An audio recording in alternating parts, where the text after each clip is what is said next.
Bonjour à tous, merci de me laisser la parole pour présenter ce sujet, quels agriculteurs détiennent de petits troupeaux d'équins. C'est un sujet qui a été préparé avec mon collègue de l'INRAE aussi, Jacques Vello. Nous travaillons tous les deux donc, dans l'UMR Territoire, Clermont-Ferrand.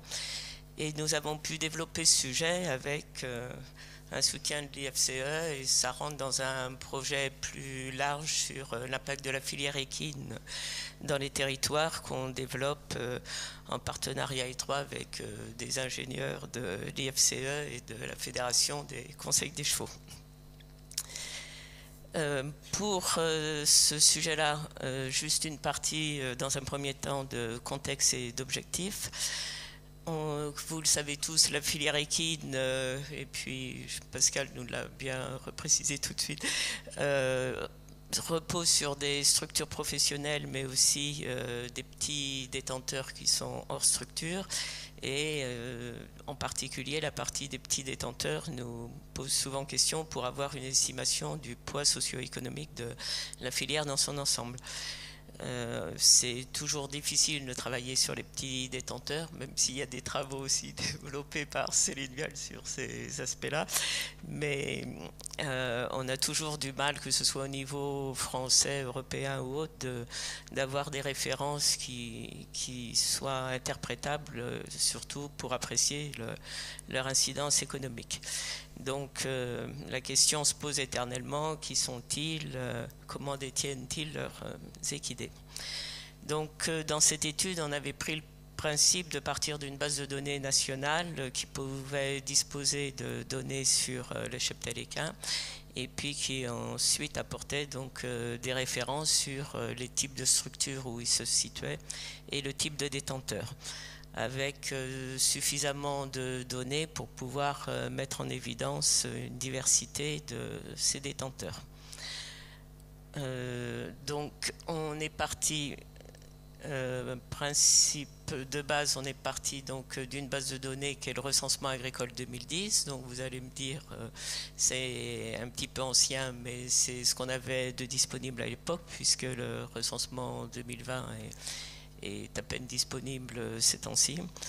Et à l'époque, ça avait l'avantage qu'on avait à peu près 50% du cheptel qui était estimé à l'époque à 900 000 équins qui étaient recensés dans les exploitations agricoles. Donc ça permettait de poser l'hypothèse qu'on pouvait supposer que tous les types de détenteurs, on va dire, représentant la filière équine, pouvaient être présents dans le secteur agricole, certainement avec des poids différents, mais c'était l'hypothèse de base.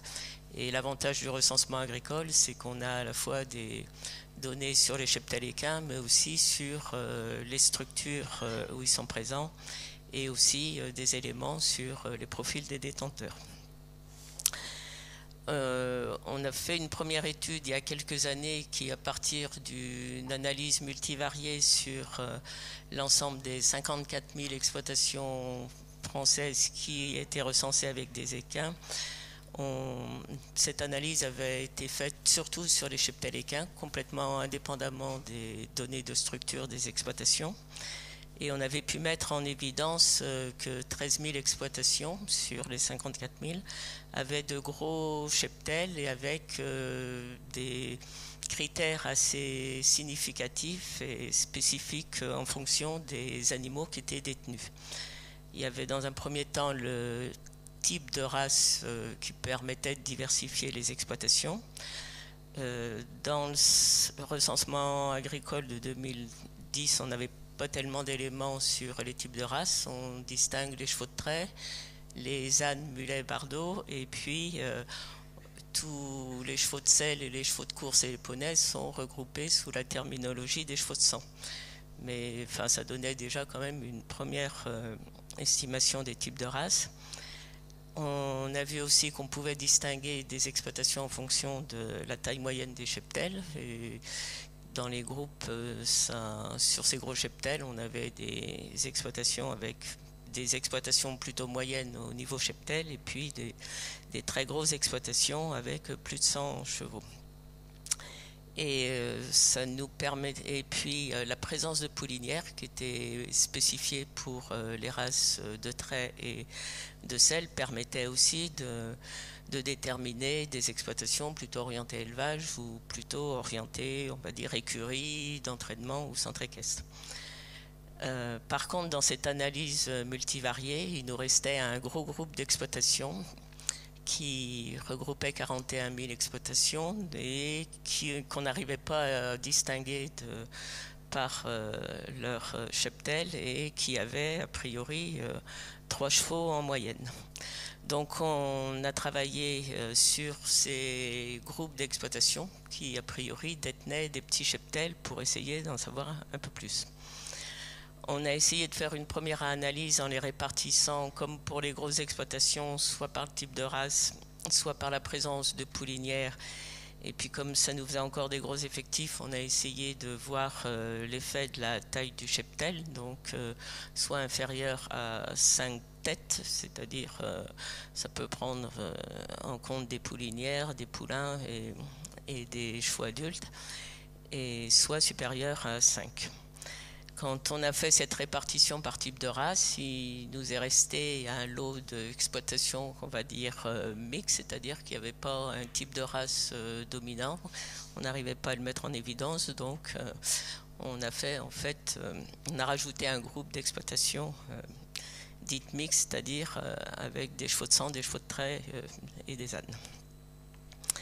Et puis comme cette analyse ne nous permettait pas de voir vraiment des groupes très discriminés, on a essayé de prendre un autre critère complètement différent qui s'appelle, donc qui est présent aussi dans le recensement agricole et qui est la taille économique des exploitations. Donc cette taille économique est déterminée par un produit brut standard, c'est-à-dire que par production agricole présente sur l'exploitation sont déterminés des produits bruts, que ce soit pour les productions animales ou les productions végétales. Ces produits bruts donc, sont estimés au niveau soit national, soit régional, donc c'est pour ça qu'on appelle ça des produits bruts standards, et donc permettent d'estimer une taille économique des exploitations. Et le seuil en 2010 était déterminé au niveau 25 000 euros. Au-dessus de 25 000, on considérait que les exploitations pouvaient avoir une activité économique et donc être considérées comme des exploitations professionnelles. Et en dessous de 25 000 euros, on a des exploitations qui ont des très petites tailles économiques et qui sont a priori plutôt considérées comme des petites structures amateurs au sens noble du terme. Donc les résultats de l'ensemble de ces analyses. Donc si on regarde la répartition de nos 41 000 exploitations dans les différents groupes qu'on avait fait a priori par type de race, par type présence ou non de poulinière et taille de cheptel, on s'aperçoit que les chevaux de sang au sens large regroupent 60% de ces exploitations, ce qui est un petit reflet de la filière, mais avec quand même une proportion relativement faible par rapport à l'ensemble de la filière. Le secteur du trait arrive ensuite avec 23%, et là on va dire c'est un peu une surreprésentation du secteur trait et ça on s'y attendait un peu parce que le secteur trait est un peu plus présent dans le secteur agricole que dans l'ensemble de la filière.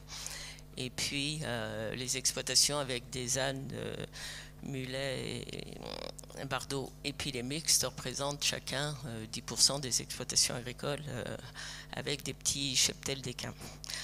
On peut noter que ces exploitations en sang et en trait ont surtout des poulinières, donc, et que, comme on s'y attendait, les exploitations qui ont moins de 5 équins sont aussi les plus présentes dans ces types de structures.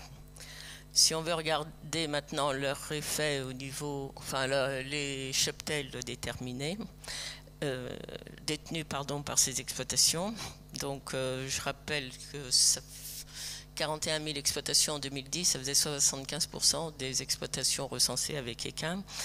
Et en fait, elles détiennent un peu plus de 125 000 chevaux, ça faisait à peu près 30% du cheptel qui était recensé dans le secteur agricole. Au niveau de la répartition des effectifs par type d'exploitation, on a à peu près ce qu'on vient de voir au niveau des structures d'exploitation, c'est-à-dire qu'on a à peu près la même répartition des effectifs détenus principalement donc des chevaux de sang, et puis ensuite des chevaux de trait, et les ânes détenus sont moins nombreux que les exploitations présentes, et puis les structures mixtes détiennent en proportion un peu plus d'équins. Et ensuite on a toujours un nombre d'équidés plus important dans les structures avec poulinières. Quand on a voulu essayer de caractériser ces exploitations, là je vous ai présenté que la surface agricole, mais on a eu du mal à avoir des critères significatifs et déterminant les différents groupes, c'est-à-dire qu'on avait une variabilité énorme dans chaque groupe et puis des variabilités intergroupes très faibles, donc on n'arrivait pas à vraiment caractériser ces exploitations et encore moins donc les détenteurs. Donc c'est pour ça qu'on a pris donc le deuxième critère de la taille économique.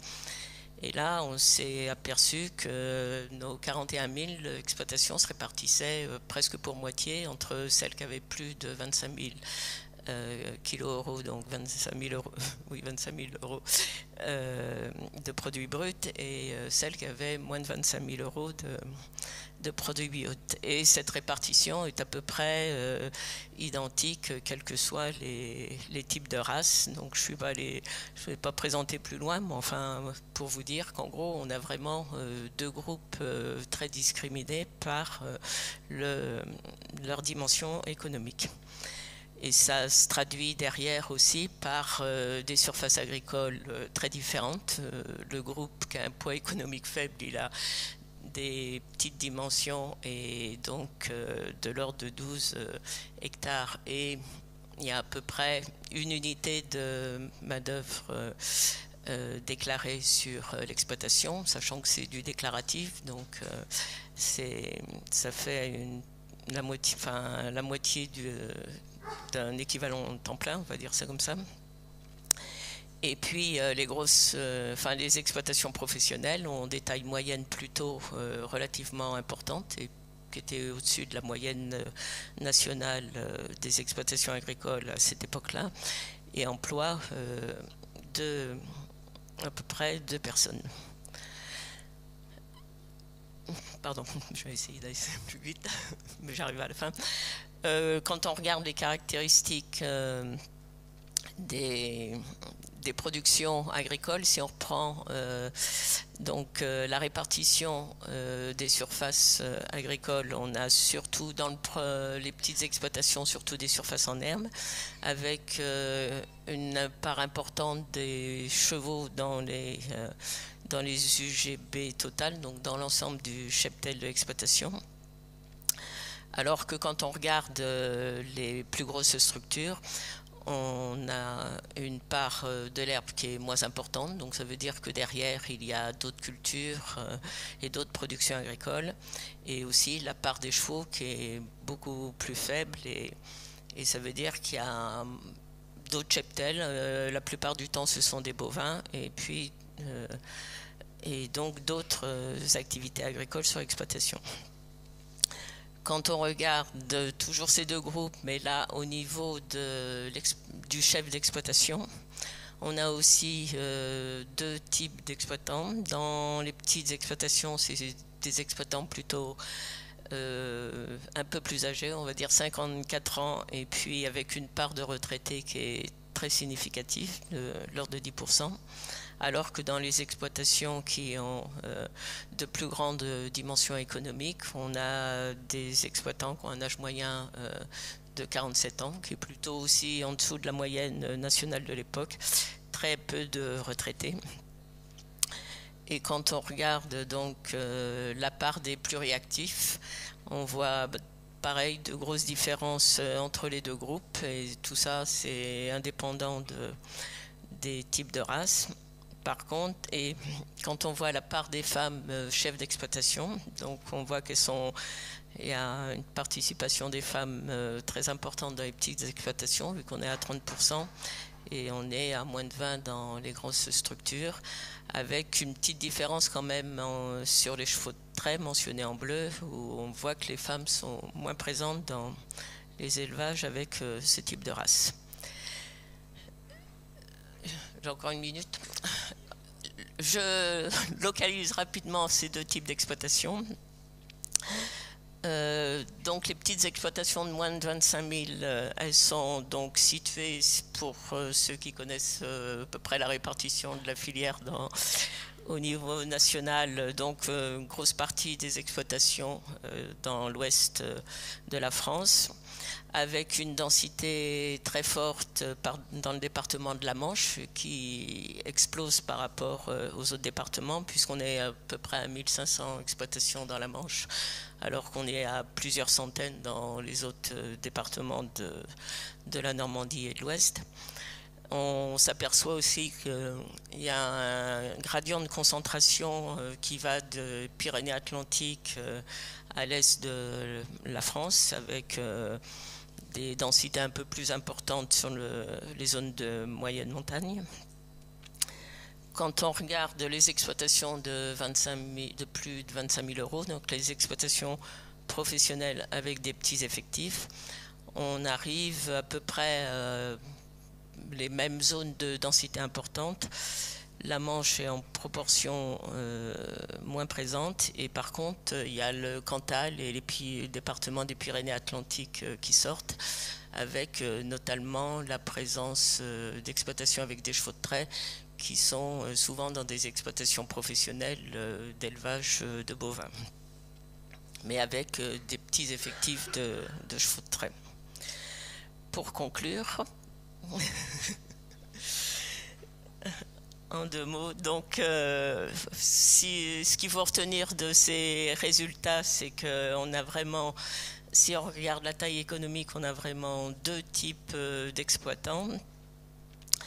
Ce qu'on appellerait les hobby farmers ou les exploitants amateurs, qui en fait ont des petites structures et se font plaisir entre guillemets avec quelques chevaux, sans forcément, d'après nos critères, en sortir un profit. Et puis de l'autre côté, il y a les exploitants agricoles qui dégagent leurs revenus de production animale ou végétale, agricole classique, et puis qui ont quelques chevaux pour leurs besoins personnels. Et globalement, ces 2 types sont pratiquement indépendants des races détenues. Par contre, ce qu'on a pu remarquer, c'est que l'effet race apparaît quand même dans la localisation des exploitations, avec les chevaux de selle plutôt, sans tels qu'ils sont définis, plutôt en plaine, et les chevaux de trait plus présents dans les zones de moyenne montagne. Donc juste pour les dernières minutes, ou la dernière minute, vous dire 2 mots que, comme là c'était les travaux de 2010, ça nous permet quand même je dirais, dégrossir un peu le travail pour analyser maintenant le recensement en 2020. En particulier, le type 100 va être un peu dégrossi, puisque grâce justement aux collaborations dans le cadre de ce projet, on a pu proposer au ministère de distinguer les exploitations, les cheptels de course, trot, galop, et de pouvoir les distinguer des selles et des poneys. Et que grâce à ça, donc on devrait quand même avoir une analyse plus fine des exploitations avec des équins. Par contre, les critères de recensement ont un peu évolué entre 2010 et 2020, donc en particulier les exploitations qui seront spécialisées équines et puis qui feront très peu d'élevage risquent d'être absentes du recensement 2020.